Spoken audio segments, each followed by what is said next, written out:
Kasi actually, nung ni-raise ko issue, nagdadalawang isip din. Kasi sino ba naman gusto bumangga sa BIR? Lahat takot sa BIR eh.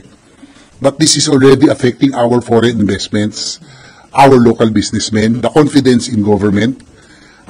With all of these corruption issues, meron na tayong floodgate scandal, isasama pa natin itong LOA parang wala nang positibo eh. So, kailangan natin ilabas ito. Sir, supportado niyo yung resolution seeking Blue Ribbon Committee hearing na mag-conduct ng investigation?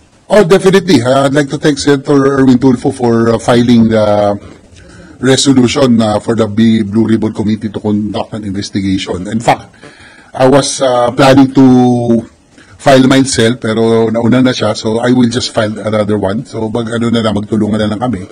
Nag-usap naman kami during the plenary, when we brought this up, and even Senator Ligarda, Senator Majority Leader Senator Zubiri also brought this up because they are very close to the ambassadors, tsaka yung European and American Chamber. So that's why they were alarmed that it already had to come to this na mismo yung mga foreign investors na ang umaangal. That we do not know. Alam niyo ba ano yung mga yan masyado rin maingat, especially yung mga ambassadors. I don't think so. Pero baka yung mga businessmen, mga members of the both American and European Chamber. So yun lang sana. I hope stop weaponizing the LOA as an instrument for corruption. Hi, sir. Sir, si dating Commissioner Lumagi, did he know about this scheme at ano po yung ginawa raw niya to address it? Well, I haven't spoken to him about this issue. Unfortunately, he was already replaced.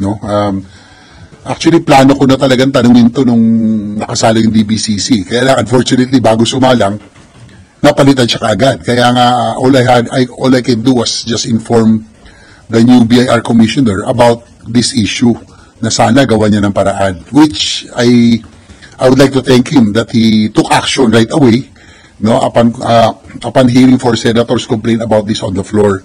So, ilagay lang muna siguro maging consistent sa policy na hindi alam kung hirap dumiskarte madaling dumiskarte kung wala talaga yung clear-cut policies about it, Pag ba nakaraan na yung mga nakaraang years ba, yung nakaraang taon ba na cleared na, pwede pang buksan. Ngayon, nangyayari, ganun, binubuksan pa rin kahit na clear na. So, kailangan lang maging consistent. So, I'd like to thank the new BIR Commissioner for taking action.